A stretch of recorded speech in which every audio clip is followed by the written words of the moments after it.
Well, I've been in the femto business doing femto cataracts for years. We started out, even before some of the lasers were approved, using an intralase with some modifications that we had developed to do arcuate incisions and to do the clear cornea incisions in paracentesis so that we could say we were doing laser cataract surgery. Then we progressed to more advanced cataract femtosecond lasers. I have a LENSAR laser at my Nashville office.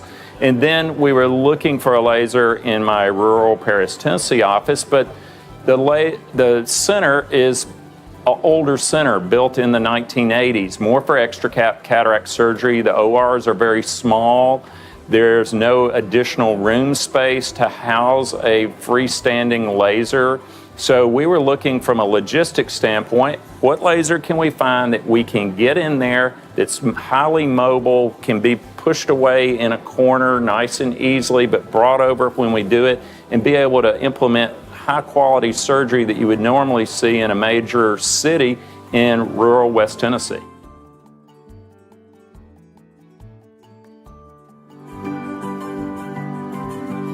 It's just a fantastic laser. It's one of the things when you do a lot of refractive surgery and a lot of LASIK, the last thing you want to do is have a laser go down on a busy surgery day, because it plays havoc with your schedule, makes upset patients. Ziemer's bulletproof. The laser just seems to never go down. Easy to use, wonderful results visually, and some of the unique features, having switched over to Ziemer from the other techniques for creating LASIK flaps, we see 95% less dry than we used to. I think that really has to do with the lower energy that's being produced by the Ziemer laser. In Minnesota, where it's very dry in the wintertime, it makes you dread having to do LASIK cases in January and February. Our hair is so dry, these patients have chronic dry eye. Since switching to the Ziemer laser, I don't have to worry about dry eye anymore. I just see so much of an improvement having started using that Ziemer laser for LASIK. So we just love it. The results with the laser have been awesome. The capsulotomy is perfect. It's nicely centered. It's free floating. We're not having issues with capsular tags. The fragmentation pattern with the laser is typically a pie, six cut pie. But the nice thing is there's not a lot of bubbles with this laser, so you're not losing your red reflex. The hydrodissection is easy with it as a result of that. But for a cornea guy, I like the fact that this is a truly bladeless laser procedure, that it makes a near perfect two-step clear cornea incision. It makes the paracentesis, both of them are easy to open but easy to seal. Your arcuate incisions are precisely placed, and you really don't even have to open them. It's more like doing a arcuate incision with a true corneal laser like an intralase or a wave-light femtosecond laser, where you're getting these extremely precise cuts that have no tissue bridges and adhesions. So you don't have to spend any time dissecting the arcuate incisions apart.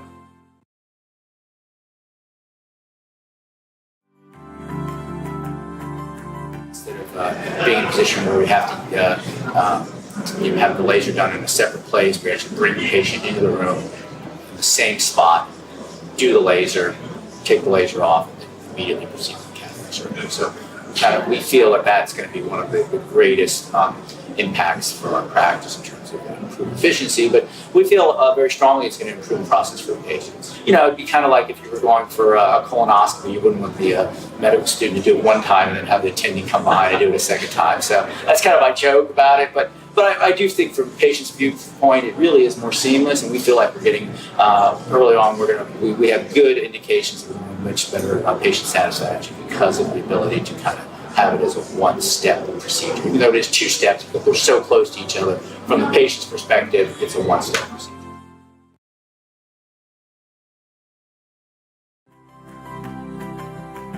Primary feature that's most advantageous is the portability of the laser. I have 7 different surgery centers where I perform surgery, both LASIK and cataract, and we're able to move the laser from surgery suite to surgery suite. In 2 of our offices, we have a LASIK suite and an in-office lens suite where we can move it back and forth during the day.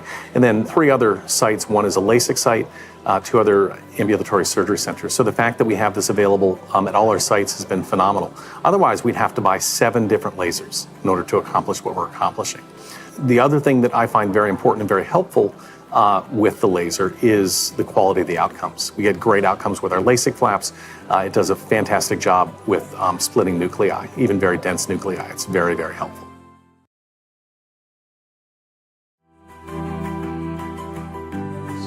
I am over and over again impressed with the support we get from Ziemer. They are very attuned to the surgeon. Anytime I have an issue or question, they're right on it.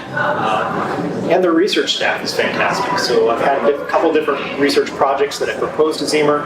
They get me involved with the engineers. They've been very responsive and couldn't be more happy with their team. Our experience with the other companies was, how would I put this? We were small fish, and we didn't always get the attention we felt we needed. Ziemer has been all over things. If we've got questions or issues, they just get taken care of. So the service has been everything we wanted it to be.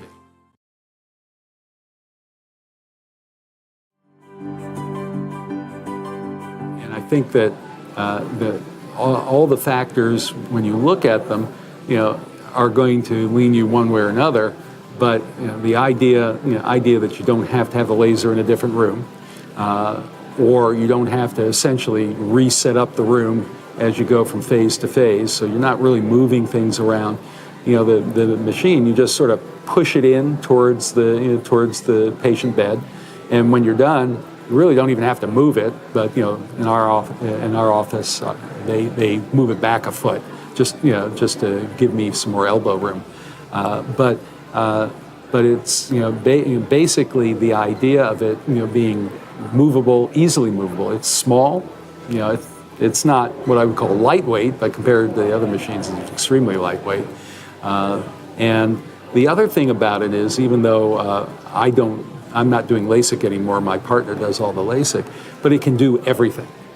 So makes flaps, does all the cornea work that he wants it to do, and it also does the cataracts. So that I think was one of the big issues. So if you're not doing LASIK, or any cornea work, maybe that's not as important. But the fact that it can do everything, up to the actual ablation, really was the final selling point.